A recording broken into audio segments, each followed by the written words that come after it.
I'll get started. Great. I'm just going to give it a few minutes. Welcome everyone, just to make sure everyone's managed to make it onto the webinar. So we've got a few people still filtering through. So yeah, I will just give it a few minutes before we get going.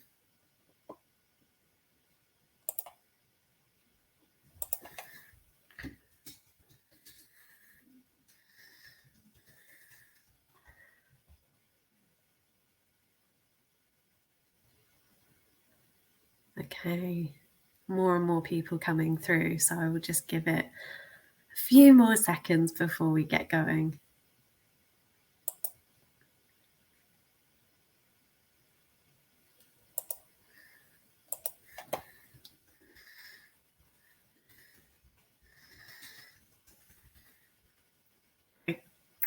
We're at a stable number now. A few more people might join, but let's get started. So welcome everyone, and thank you so much for joining us today for this webinar on settling in, support success, helping international students prepare and adjust to studying in the UK. My name's Anna and I'm a marketing manager at Epigeum. Epigeum creates online training programs for higher education institutions, supporting them in 3 key areas, which are research, support and wellbeing, and studying, which is the area we are focusing on today. International students face different and often more challenging difficulties than the average new student at university, and according to research, they're less likely to seek out support from university services. As we emerge from a worldwide pandemic and also the ongoing impact of Brexit, of course, these difficulties are only becoming more complicated, and the support universities provide to their international students is more important than ever. Today, we're going to be discussing the pandemic's effect on international students, the struggles of adjusting to life in the UK as an international student, including things such as culture shock, and also the resources universities can provide to support their students. So I'm really delighted to be joined by 4 expert speakers on this topic today. So please do welcome Julie Allen, who's the Director of Member Services and Policy at UKESA.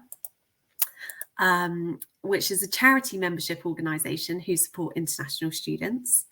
Also joining us is Ross Porter, who is the Associate Director of Visa Compliance and Financial Aid at London Business School. We are also joined by Shelston Burry, who manages Royal Holloway Students' Union Advice Centre, overseeing outreach, communications and events. I'm also really delighted that we're joined today by Sagar Grewal, who is currently a medical student in Canada and recently completed a joint master's in health policy, planning and financing from the London School of Economics and London School of Hygiene and Tropical Medicine. Sagar continues to advocate for international student interests and support, and supports International Student Ambassador with UKESA. So before we get started and we start talking to our 4 expert panel members, I just have a few notes for everyone attending today. So there's a chat box to the right-hand side of your screen, which you're welcome to use and ask questions for our speakers. We will get to those questions at the end, but feel free to put them in throughout our session today. There will also be a few polls which we will be using throughout this event. Please be assured that all of the poll answers are completely anonymous, so please do use them and get involved. Finally, for anyone who needs closed captioning, there's a CC button on the top right of the screen, which will enable captions. The webinar is also being recorded today, and we will share the recording soon after the event. And there will also be captions enabled on that recording as well, if you would like to share it with anyone.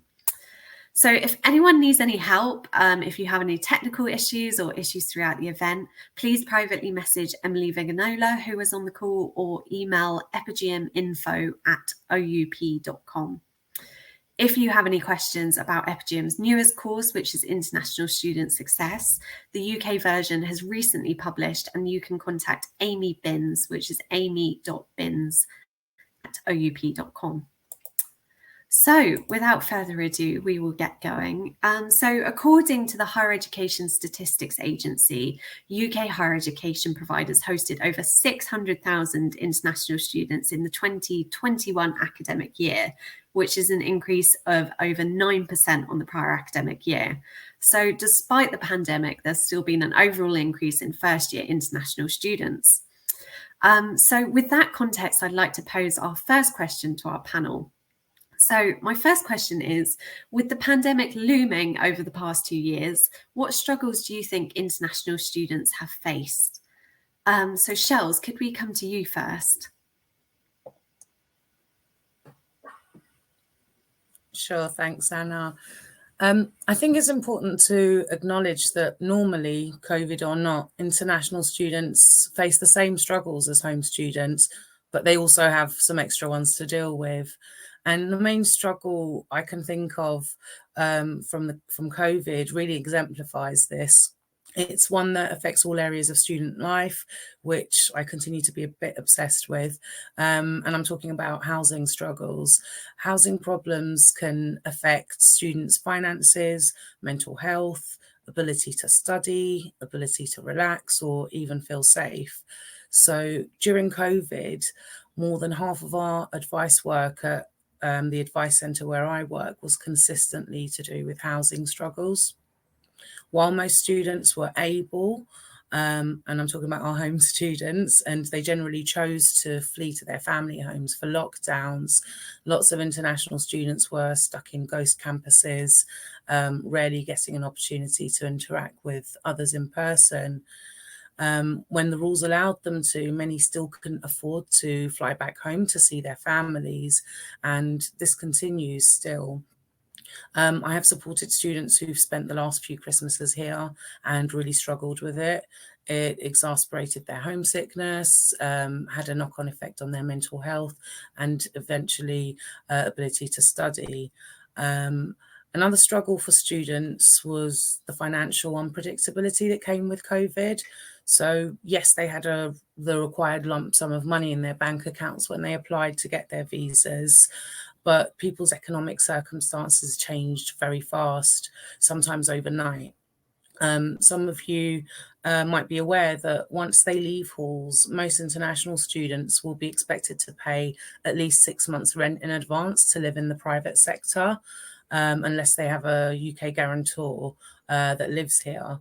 Unfortunately, landlords and estate agents in the private sector are notoriously inflexible, and they still expected international students to pay these huge amounts of money, as well as a security deposit. So students who couldn't afford to pay were left vulnerable, and they were more likely to end up in substandard accommodation. On the other extreme, many international students ended up paying for private sector accommodation that they had little or no access to due to travel restrictions. So chasing that up and trying to get out of contracts took hours of efforts, appointments, even lawyers, and the vast majority were unfortunately unsuccessful. Managing all that while also trying to study and maybe hold a part-time job was a huge challenge for them. And finally, I just want to touch on international students accessing wellbeing and mental health services. There's a stigma attached to this in every culture, but this stigma is visibly eroding in the UK, and we saw huge numbers of home students and graduates accessing these services. Lots of international students also access these services, but for many of them, doing so was an alien concept, required a lot of bravery and self-determination, and it was the first time for them. They commonly needed convincing of the confidentiality rules and assurances that there would be no impact on their academic or professional careers. But they did access the services in larger numbers than ever seen before. So it is important that universities now harvest the learning from the teams that helped them. Great. Thank you, Shells. That's really, really insightful and really interesting to hear about kind of the struggles that those students are facing. Julie, do you have anything to add to that?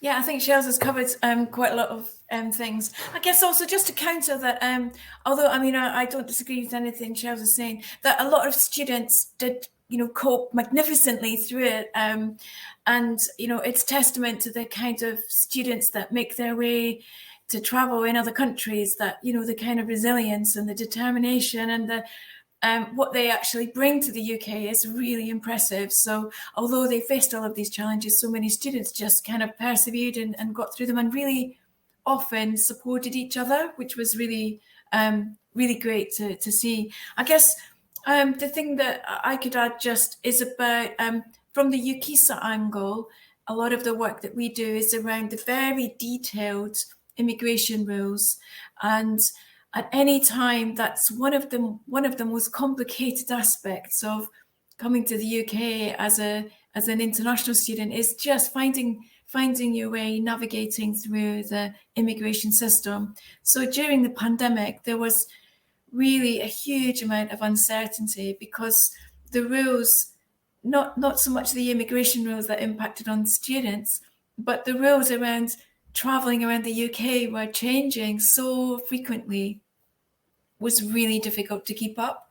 And so UKISA had a dedicated section on the website which was purely around coronavirus and the regulations and rules around it, which for our staff and their expert, they've worked at UKISA for more than 20 years, it was a huge challenge just to keep that page up to date. So for students to try and find out exactly the rules that impacted them at the correct time was very, very difficult to navigate. So, for example, the quarantine rules changed. Did students have to quarantine when they came to the UK? How did that work? Did they go to hotels? Could they go to their universities? There were huge discussions across the sector during the pandemic of many institutions trying to work out what's the best way for us to help students get here and stay safe. And also abide by those rules. And then, of course, there were travel bans, and as it's hard to remember just how many changes there were around during the pandemic. But countries going on to lists, coming off of lists, so students booking flights, then not being able to travel. So really, it was a huge period of uncertainty. So I I think fingers crossed that we've passed the worst of that. Of course, it's not over yet, and we know that there are many students who are still not able to travel to the UK. But that page on the UKISA website is changing a little bit less often. It's a little bit more, well, actually, it's a lot more stable. So yeah, hopefully it's just about navigating the rules and finding their way through the immigration rules. So yeah, that's my opportunity also to flag up the UKISA website, which has got a huge amount of information, but particularly around the student immigration rules. It's really comprehensive. It's not an easy task to read through the information, but it is up to date, constantly monitored. And lots of universities use those pages as well and use them to update their own pages. And of course, International Student Success touches on some of the key aspects of the immigration rules in the first module. Amazing. Thanks, Julie. I think even myself struggled to keep up with all the changes around travel. So I can't imagine how international students felt. It's just must have compounded things so much more. Ross, finally coming to you. Have you got anything to add to that insight? Yes, thank you, Anna. And I mean, Shells and Julie have really touched on a lot of it. They've spoken about students being on ghost campuses and unable to travel either internationally or domestically within the UK. And just to echo Julie's point, that so many international students coped extraordinarily well in very, very difficult circumstances. But to me, there's a couple of really big issues that stand out that I think need to be addressed. Firstly, it's the integration piece. The international students, particularly those who were here when the pandemic started, they experiencing a different culture, expanding their community, and making friends are such a significant part of the international student experience that they signed up for, that they came here to do. And the pandemic made that really, really difficult. Obviously, at the beginning with lockdown, when everything went online, all the learning and social activities, the opportunities for kind of peer-to-peer interaction, both academically and socially, were reduced to zero almost overnight, actually.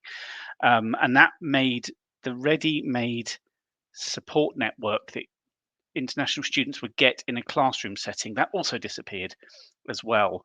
It's one thing being able to communicate with your friends and colleagues online, but it's not the same as being in a room and in an environment and building that support network between you. And even with the restrictions now eased, actually a lot of classes and learning activities do continue to happen online. There's hybrid learning going on across the entire sector. So we haven't, and I don't think we're ever really likely to return to where we were. So there's still less peer-to-peer interaction happening, and there's still less social opportunities that the international students rely on. And in those circumstances, forging a sense of belonging becomes really, really difficult. Our international students, we have to remember their support networks are often thousands of miles away in different time zones, their friends, their family, and they're particularly reliant on their peer groups to build up new networks when they come here in the UK and to integrate into UK society, talking to other international students, talking to home students, talking to people that live in their local communities. And every barrier that we put up to prevent those social interactions from occurring is another barrier that international students have to overcome. And those barriers, we all know, were there for very good reasons during the pandemic, but they did have a particularly detrimental impact on our international student community. And it applies across the whole of society as well. It's not just the classroom. So if we think about all the things that we do routinely online now, in so many ways, it makes things far more accessible to us. But it can also have quite the opposite effect on those who rely on the small face-to-face encounters to form part of a group and to build their belonging with a community. And it is exactly the opposite of what we've all been striving to do for so many years, supporting and enabling international students to integrate, building those communities, building that sense of belonging to a campus. This took us entirely and very quickly in exactly the opposite direction. And it's not just a university culture, but their local societies, their local communities as well. And then that leads me on to the second point, which is about isolation. I mean, we've heard Shells mention students not being able to leave, being stuck on ghost campuses. There were genuinely students that were around in halls of residence by themselves, rattling around in enormous buildings with no one to talk to. And lockdown enforced isolation on many of us. But for international students who had given so much to experience life in the UK, being confined to their rooms with family and friends miles away on the other side of the world, I think was particularly isolating. And even as those lockdowns are hopefully now a thing of the past, the consequences of that, we're still seeing them today. They're still prevalent. In many cases, it's entirely possible for a student to study remotely. It may not be advised. Most institutions, I don't think, are advising it, and it's probably not being encouraged, but I bet you we all have examples of where it's still happening. And think about that for a moment. Imagine that you have a student that's studying remotely. Where are they? Who's in their peer group? Do they even have a peer group? Have they met their tutors in person? Are they having one-to-ones? Have they ever seen the campus? How engaged really are they in their studies? And this becomes so difficult when you've got particularly a minority of students studying online to try to build that community sense. And it makes spotting the problems at an early stage almost impossible, really. So that's to me the two biggest things that I think international students have experienced during the course of the pandemic. Thank you. Some really, insightful things there. And I think it just shows how the pandemic's really compounded those challenges for international students. I'm going to come to a poll next before we talk to Sagar. So hopefully the poll will launch in the next few seconds. You should see the poll appear on your screen now. Hopefully it's the correct poll. So what resources do your students find most useful in supporting them with living abroad? So I will wait a few seconds just to see if there's any answers come through. Of course, this poll is completely anonymous, but it's really interesting to kind of see what different types of resources students are finding useful in supporting them with living abroad.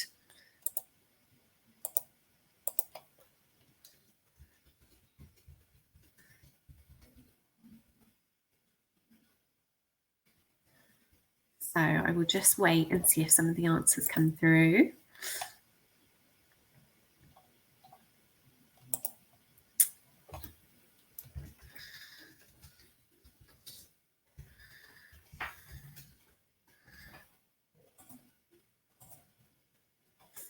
So what have we got? A lot of stuff coming through there. Someone said UKISA pages and the British Council advice. So Julie, that's probably a great one for you to hear back.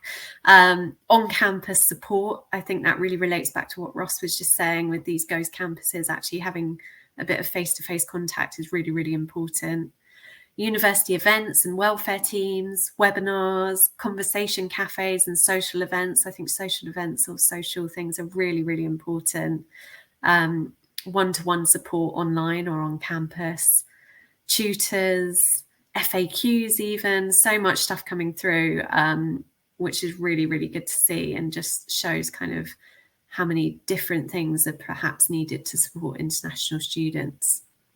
I'm going to move on because we're kind of getting into the webinar and I want to make sure we kind of get the most out of our expert panel. So Sagar, I'm really, really delighted that you're joining us today and kind of representing that student voice within our webinar.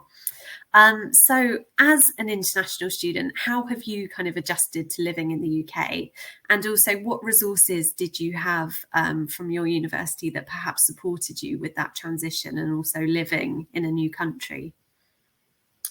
Absolutely. I think before I kind of answer, I think it is important to recognize that for me, the transition was from Canada to the UK, and that may not necessarily have been the largest cultural gap or jump that many other students may experience, for example. And I think Shell's covered a lot of great points that many international students face and worry about.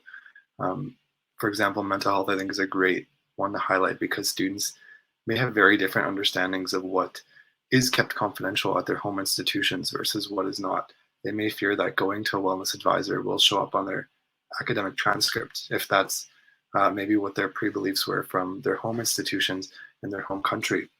Or students may have different relationships with law enforcement or government or really just about any aspect of life. It's really hard to assume anything is standard amongst international students and between international and home students especially. That being said, I think there were still a few things which I found challenging moving from Canada, which caught me a bit off guard. I think, for example, academics was something I didn't expect to be such a change. However, for that, I definitely had to access a lot of resources at our Student Services Center to get some of that support to better understand what was I getting myself into, because I found the academic expectations, the teaching methods, and even just the student environment to be very different.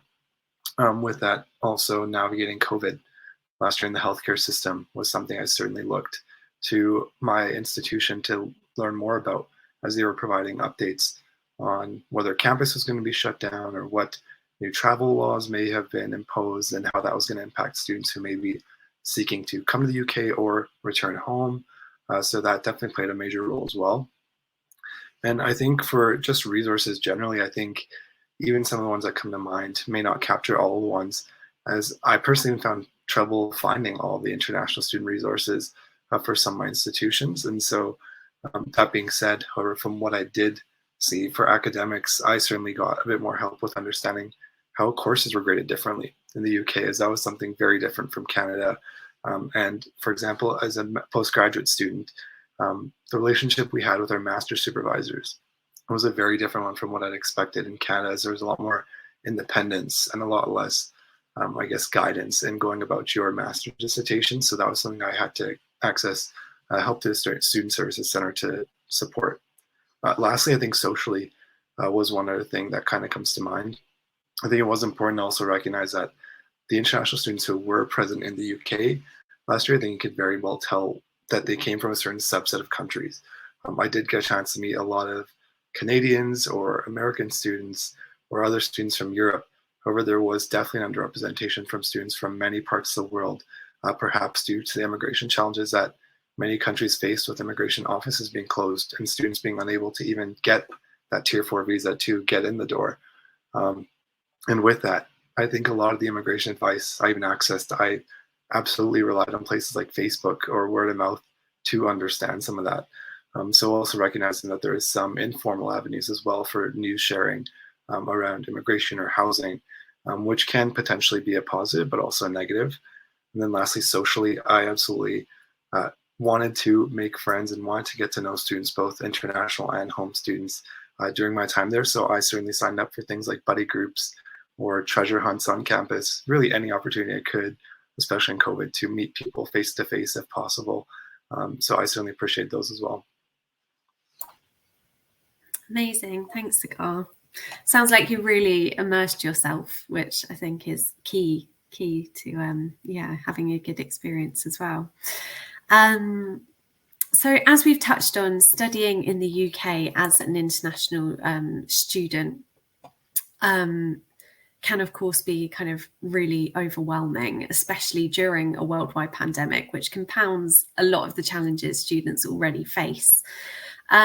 Julie, can I come to you first and kind of ask about the types of resources you feel institutions can or should be providing to their international students when it comes to getting accustomed to UK culture and immersing themselves in kind of studying abroad in the UK? Yeah, and I think picking up on a few of the things that we've already covered about bringing students together and creating that kind of community wherever it's possible. So I guess before we think about the resources or additional support that international students might need, is to also just caveat that it doesn't always have to be separate, and that if there's an opportunity to create an event or create a resource which is open to all students and to make it accessible to everybody. But there are some areas where it does merit having some additional specific support for international students. At the risk of sounding like a broken record, I do work for UKISA, our specialist in immigration rules. So I think immigration advice is one area where international students absolutely definitely need additional support, because it's quite a tricky thing to navigate. And just picking up on something that Sagar mentioned about informal networks, which are a fantastic resource and fantastic support for students, but also to note when it comes to immigration advice, that's where you can't really get advice from your friends or anybody who's gone through the system before, partly because the rules change, but partly because they're so individual. It really depends on individual circumstances, on the course, on your situation, on your finance, on your country, on your passport. There's so many things that are in the mix. So when it comes to immigration advice, I think that's definitely one area that international students need very specific, very dedicated advice, which UK students don't need to worry about. They don't really need to concern themselves.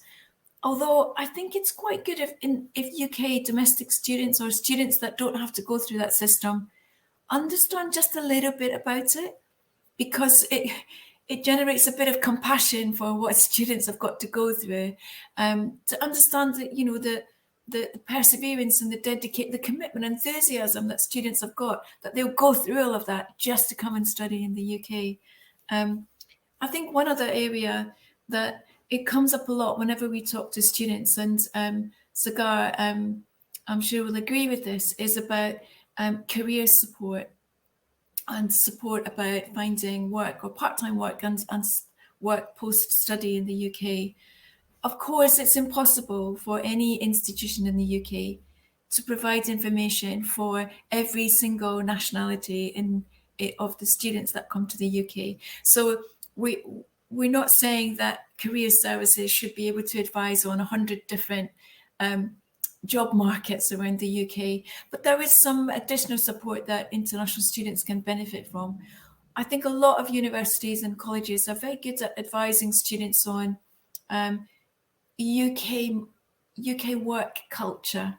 So what students need to do in order to produce a CV which is understood in the UK, that kind of basic stuff about just navigating work culture in the same way that students have got to navigate their study culture when they come to the UK. I think that's really crucial, and not to assume what students might or might not know. There are so many differences between how people work in the UK. But I think that a lot of work could be really, really done to support employers to understand what what they can do in order to employ students.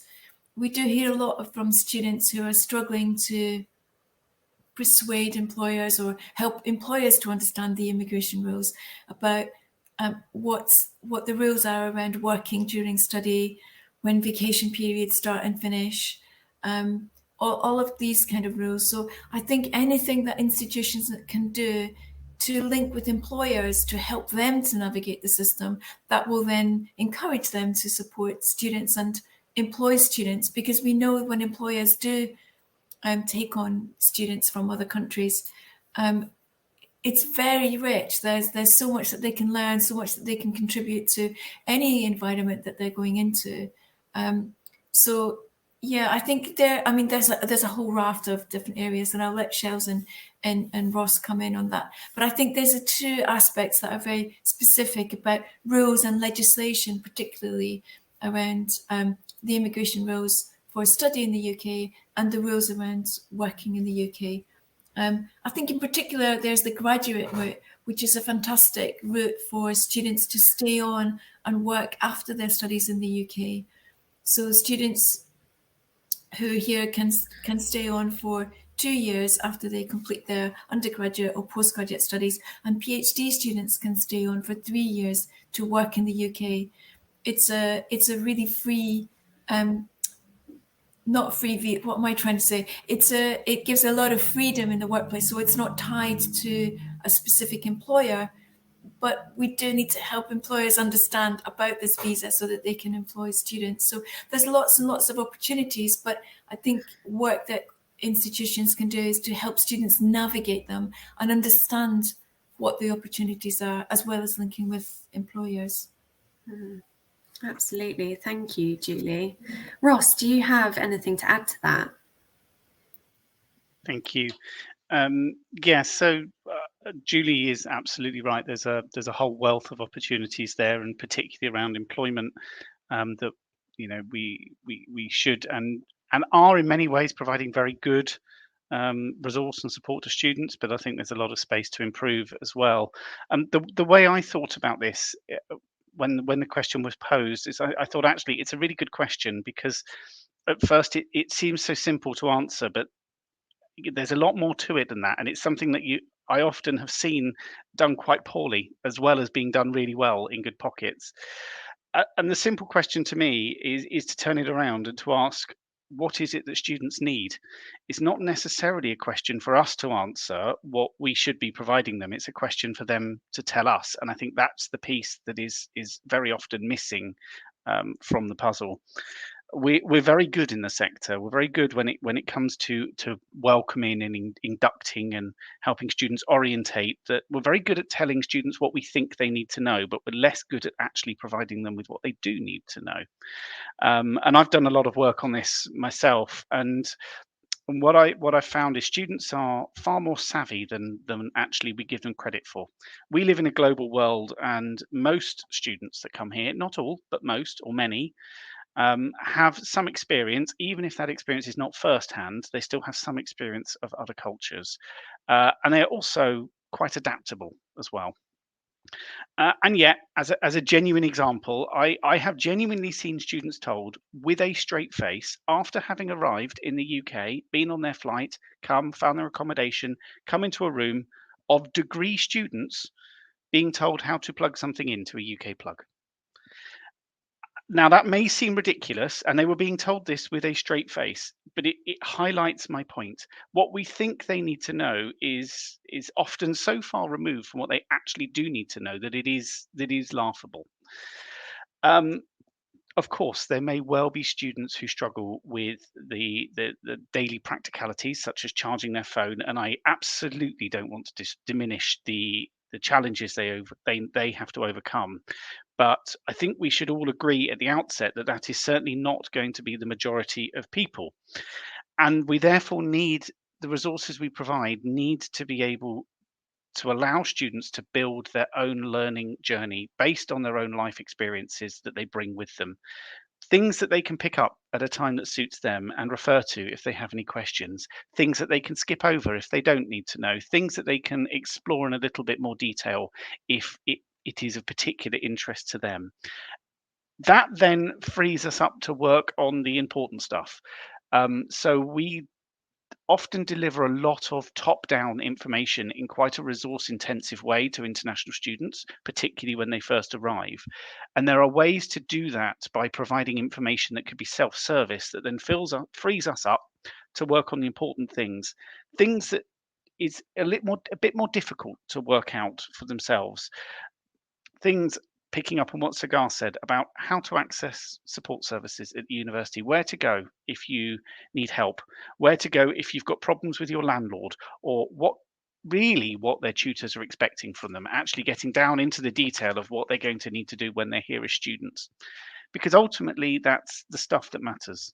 It's very fun, and we can have all the fun we want telling students about how to queue at a bus stop or what to do in a pub or the rules of cricket.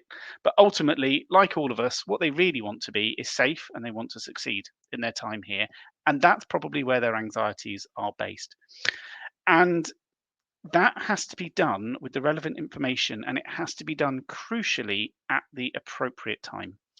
So often we see students front loaded with heaps and heaps of information from the moment they arrive in the UK, being told how to find graduate jobs before they've even unpacked, being introduced to the alumni team before they've registered with us. This happens more than you think it does. In a way, we're throwing everything at them the moment they arrive and expecting it all to sink in, and it really doesn't. So we need to make sure that support we offer to them is relevant to the stage that they are in their journey. Pre-arrival, for example, is just as important, if not more important, than post-arrival. And yet, certainly in the areas that I've worked in, it's so often overlooked or tacked on to the orientation experience that we give our students. Likewise, as I said, they don't need to know everything by the end of induction week. Orientation continues far beyond that and arguably never stops. So the resources we provide need to continue to take that student and guide that student along their journey. They need to be flexible, recognizing that each student has a unique set of priorities, a unique set of life experiences. And that's basically it. To me, it's not rocket science, but it is far too often revolutionary. Amazing. Thanks, Ross. Before I come to Shells, Julie, I think you had kind of one other point you wanted to make. Yeah, thanks, Anna. What I meant to mention is around the resources and the kind of things that institutions can do, should do. The UKISA has been working on something called an International Student Charter for a number of years, and Sagar has been part of this work because in his role as a UKISA student ambassador.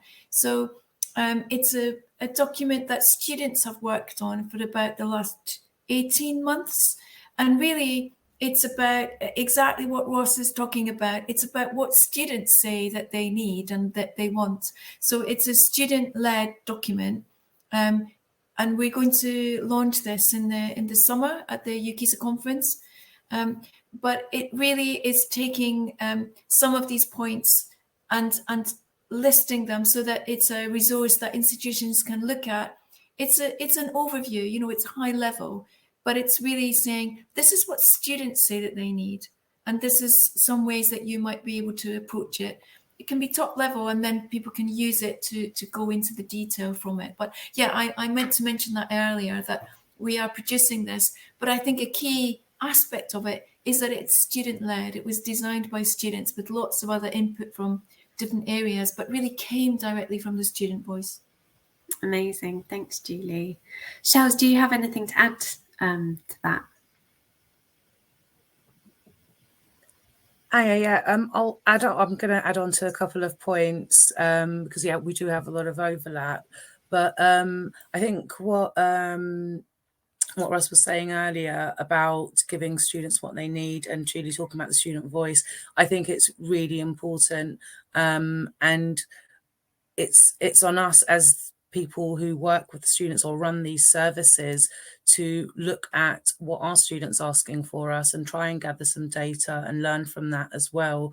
So gathering the student voice is great, but it doesn't always have to be going out and really laborious. You actually already have a lot of information that tell you what students want when you look at your case data.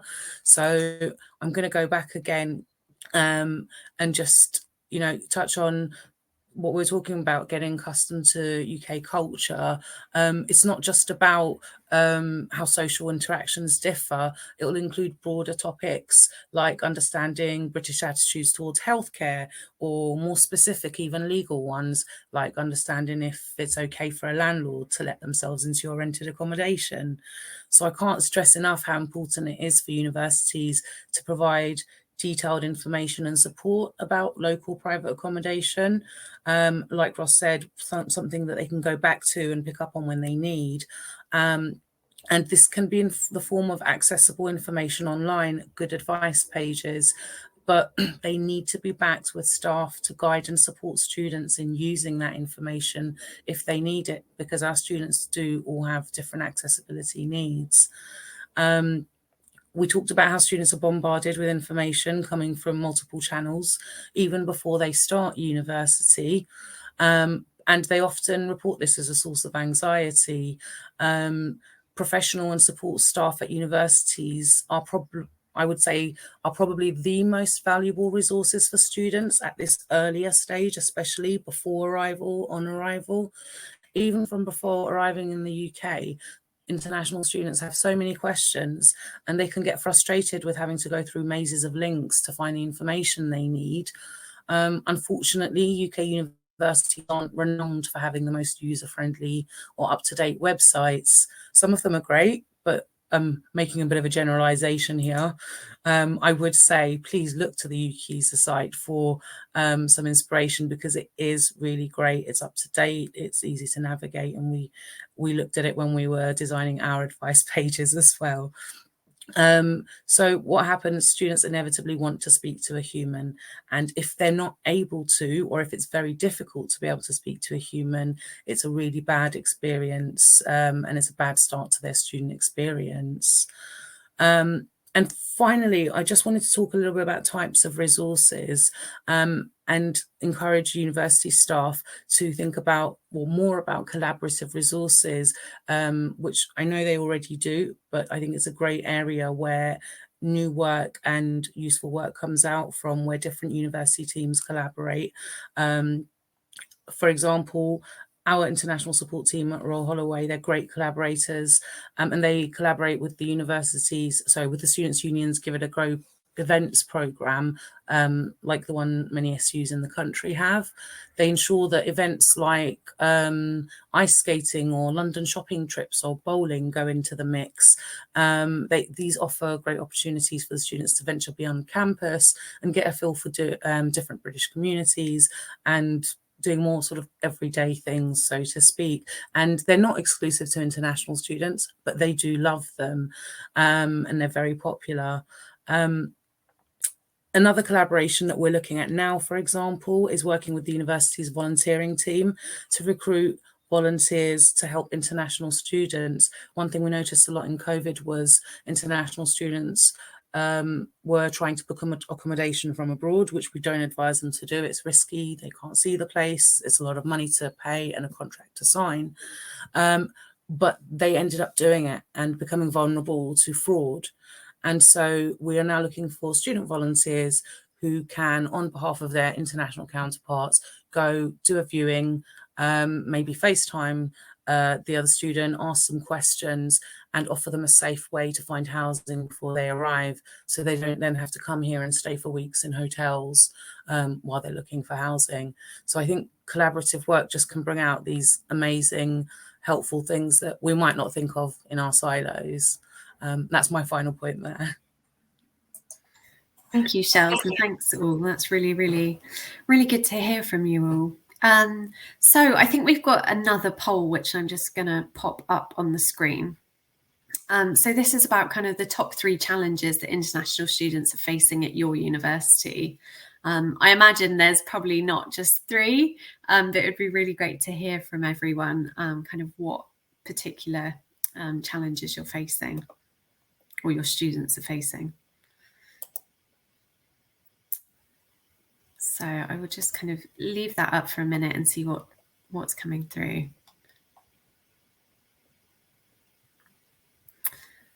So there's a real mix of responses, which is kind of to be expected. a lot about stress and anxiety, communication skills, but also academic expectations is coming up as kind of a really key one.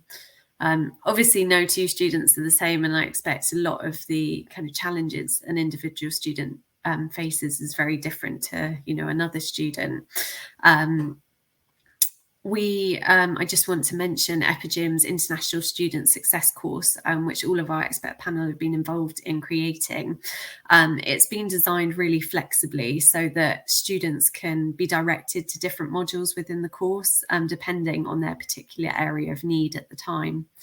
So yes, we won't close that poll yet, so please do answer if you can, but really interesting to see that academic expectations is kind of the key thing that's coming through there in terms of kind of a challenge that international students are facing. Because we're kind of getting short for time, I will swiftly move on to our next question. And Ross, I would like to come to you first with this one. So culture shock can obviously be a problem for international students. Are there any kind of overlooked areas which you think students may struggle with? And also how can, as we've been saying, institutions help students to settle in? Thank you, Anna. Trying to unmute myself there. So, it's interesting. It's really interesting to see academic expectations rating so highly on that poll that you've just done, actually. And I wanted to touch on that briefly in my answer. But to answer your question, I guess I come back partly to my previous point. It's about making sure that students have access to the right information at the right time in a way that is accessible and makes sense to them. It's definitely improving, and I think we've seen the pandemic has been a catalyst for positive change in this space. But ultimately, it comes down to so much of this. It is done during welcome and orientation. That is such an important phase in these students' journey. And the way that we do that in the UK actually hasn't changed very significantly in about the last 2 decades, which is quite surprising because so many other things have moved on. And I'm aware that it's a huge generalization, and there are some examples. Please don't get me wrong. There are some examples of really good practice there and research being conducted by people with far bigger brains than me in this space. But yet, I've witnessed so many examples of the same staid, tried and tested methods being rolled out year on year. Students being put through an induction boot camp and then pushed out the other side, supposedly all ready to go and tackle whatever challenge that we can throw at them. And I'm sure we're all aware of examples where that's happened, and we've all seen or experienced that ourselves. To the sector's credit, culture shock itself is something that does get a lot more attention now than it used to, but there is still a lot of room to improve in this space. A quick scan of websites as I was preparing for this webinar, actually, a quick scan of websites on this topic across the sector picked up advice that often equated culture shock to homesickness, with responses and advice on that ranging from call home and eat some familiar food. And yes, there is absolutely an element of that, and culture shock and homesickness are two parts of the same issue, but it also goes way beyond. And this is where I wanted to pick up the particular point about academic expectations, because it's really about ensuring that each student feels supported and knows where to turn to help if it all gets too much for them. They will all experience culture shock, homesickness, anxiety in different ways, and it will all be unique to them. And it's about knowing that they are supported and can get help when they need it. It's about being honest about our expectations on them. Deadlines in the UK are hard deadlines, and you should expect to be penalised if you miss them. And yet, that catches out so many students who may come from a background where such things, it is totally normal for them to be negotiable. And yet, we're penalising them potentially with a 40% cap mark because they've missed a deadline by a couple of hours. If we're not telling them and setting that expectation in advance, then that's not fair on those students, because all they are doing is responding to something that to them is an established norm. Likewise, don't copy things from a textbook because you might find you get kicked out for cheating. Remember that for some students, learning by rote is how they were brought up and how they've been taught to learn, and it is potentially it's a sign of high praise to copy something from somebody else. Other things that we need to understand and appreciate: in some cultures, pointing out mistakes is seen highly offensive. So we should remind staff that it might not necessarily be appropriate to penalise students for not telling you that they've spelt their name wrong, and now they have a council tax summons because they didn't want to tell you that in the first place. So it's about reminding staff, setting the expectations with the students, setting the expectations at staff, so that those students really feel supported, and that the different cultures that they bring in are recognized and appreciated across the institution. As I said, I've seen some really good resources being used to help combat culture shock in particularly. The best ones of those, they really do support the student way beyond their initial weeks, and remain a reference point for them over their entire student journey in the forthcoming weeks, months, and even years as they progress through their degree. Thank you, Ross. And we are quickly kind of running out of time. So, Shels and Julie, is there anything kind of essential you'd like to add before I move on to ask Sagar a final question? Yeah, just picking up on what Ross is saying, I completely agree, Ross, about what you're saying, and that there's great practice out there. But I think I agree with what you're saying in that really around culture, I suppose it's about not making any assumptions and trying to make things as explicit as possible. So there are so many rules of behaviour in the way that people have to do everything in the UK. I mean, you joked about queuing up, Ross, and that's a kind of famous thing about, oh, you go to the UK, you have to queue up for everything. But there are also rules around how you queue and where you queue and how you queue differently in different places. I mean, there's just rules around everything. So when it comes to the academic space, I think really it's about when you're advising students or supporting students, it's about thinking, is there anything in here that we're assuming that students know?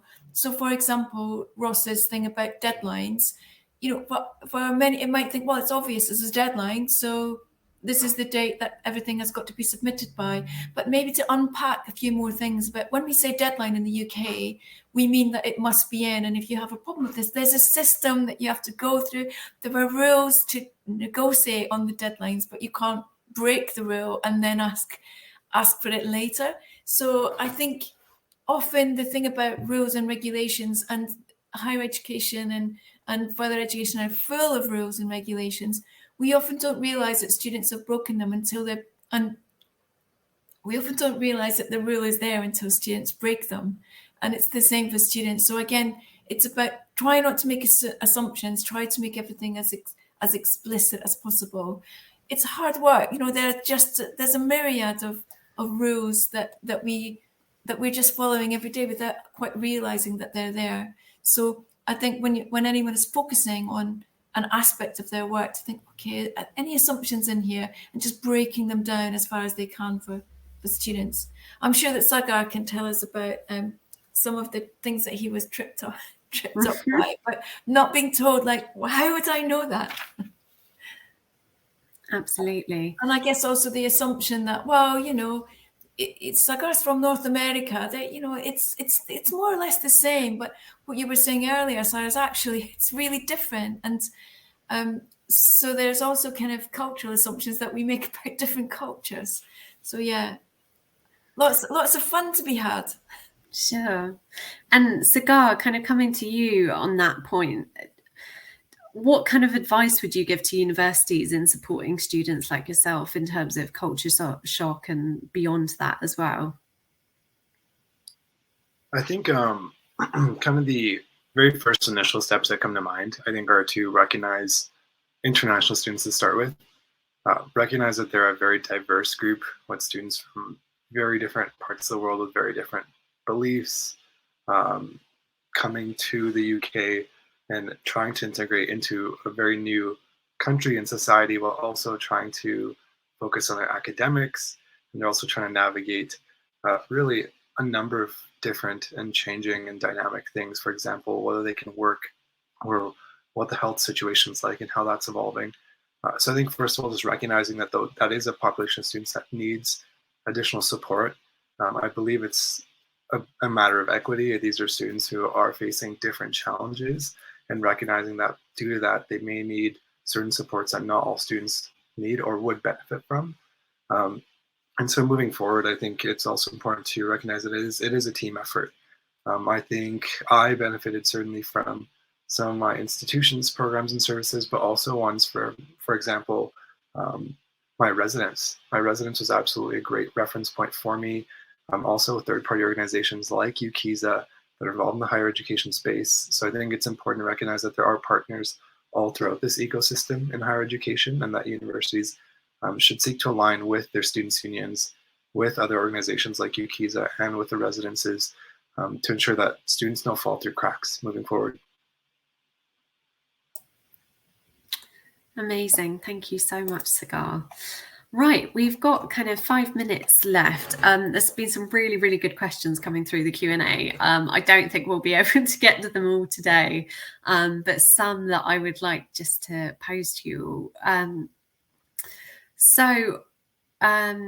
Jackie has got a question, which has been kind of the most voted question, actually. So she says, interested to know if any resources were developed to communicate the benefit of accessing mental health and wellbeing services to international students. And if so, if you could share them. But have particularly kind of Shells and Ross, I expect, have you got kind of any experience of, I guess, encouraging international students to access those services? Shells, shall I come to you first? Yeah, so this is interesting because services have wanted to, but they have to be careful because it can be it can be self-damaging for a service. When they promote it, it becomes overwhelmed and they cannot cope. What I've seen is some services have tried to create new ways of managing the increasing workload, like things like creating workshops where multiple people can attend, and we've had some from wellbeing teams and international support teams specifically targeting international students. And there have been some topics that have been particularly popular among them. I think especially things to do with like registering with your GP or things like that. So there's different topics that have come out. I don't remember off the top of my head what were the most popular, but it's a good way of feeling out what your students need from you as well. But this is an issue, as services are scared to encourage people to use their services because there isn't enough resource in them, unfortunately.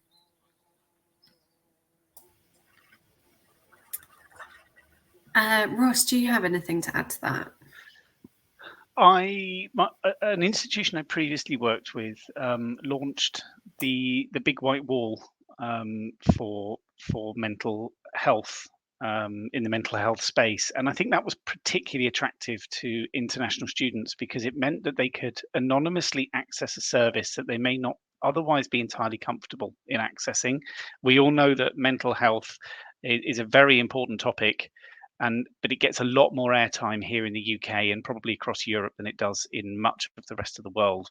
And so there is a stigma in some cultures about reaching out to ask for help or to seek advice or support with your mental health. So by launching the Big White Wall, it allowed a level of a veil of anonymity, I can't say it, to be there so that students could access it in their own time, 24 hours a day, whenever it suited them. And it was just an online platform, and there were trained counsellors, I think, available through that platform as well.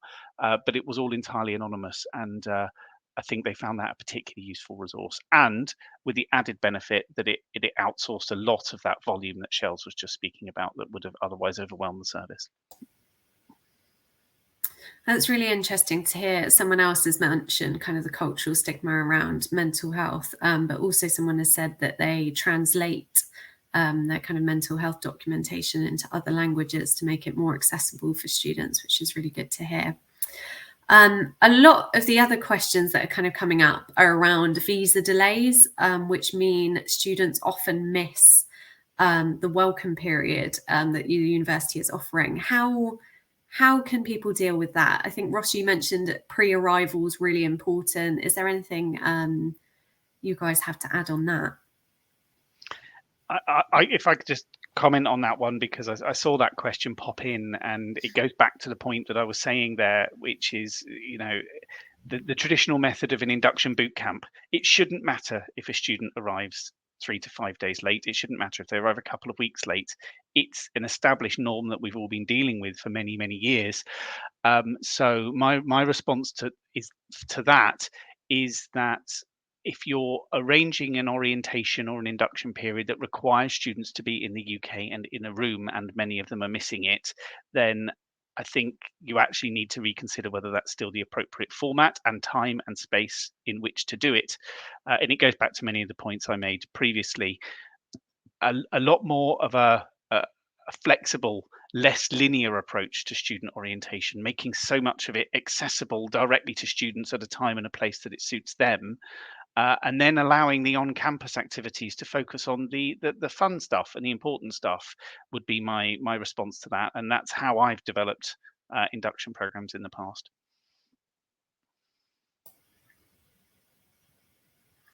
Amazing, thanks Ross. Shells or Julie or Cigar, do you have anything to kind of add to that? No, okay. I see Cigar's been answering some of the questions, or typing answers to some of the questions, which is absolutely brilliant, because we are running out of time. So one final question which has just come through, and there are a few others that have come through that I will kind of send on to our speakers so they can have a look at them. But Emmanuel has said, I wonder if and how university services could help mitigate some of these culture shocks for international students beyond mental health, especially with focus on inclusion, which would be beneficial for home students as well.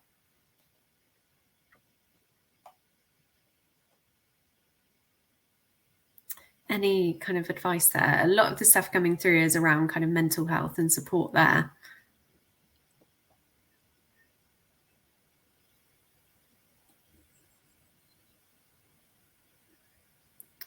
Shells, do you have anything to? Sorry, I was just having a look at the question. There was something that occurred to me, which is the role that personal tutors play, and you know, the pastoral side of their work. I think that personal tutors need to be given more time to be able to assign to that, because often they may be receiving information from students, but maybe not have the capacity to then follow up. So I think universities need to invest in training their personal tutors and giving them more, you know, timetable time to deal with their tutees, and be more knowledgeable about their challenges. I think one thing we often see is there's a very big variety in how much academic staff understand the context of an international student, the consequences of, you know, a visa going wrong or things like that. Some are very knowledgeable, and some might just assume that it's a quick, easy fix. And I think that's really important. Absolutely. Thank you, Shell. So we have run over slightly, so I'm afraid we don't have time for any more questions, but I will definitely kind of have a look through the questions and send them on to kind of our speakers if they're relevant for them. Thank you so much to all of our speakers who have joined today. It's been really, really insightful hearing from you and Cigar as well. Kind of that student perspective has been really, really insightful. So thank you. Yeah, and it's been great to kind of learn about what is needed to support international students more effectively. And it sounds like there's been some kind of good progress being made, but still a lot more to do. Just to mention that International Student Success, the UK version, has recently published a few weeks ago, which is a online course from FGM, which supports international students in acclimatizing to studying in the UK. To kind of learn more about this course, feel free to download the flyer, which is under the handouts tab on your screen, or please do contact Amy Binns. Her email is up there on the screen now. So yeah, all that's left to say is thank you again to our kind of expert speakers. It's been really great, great to get the conversation going, and hopefully this isn't the end. It sounds like there's a lot of knowledge sharing to be done here and kind of a real community. So let's keep that conversation going. But thank you all for joining, and hope everyone has a lovely day.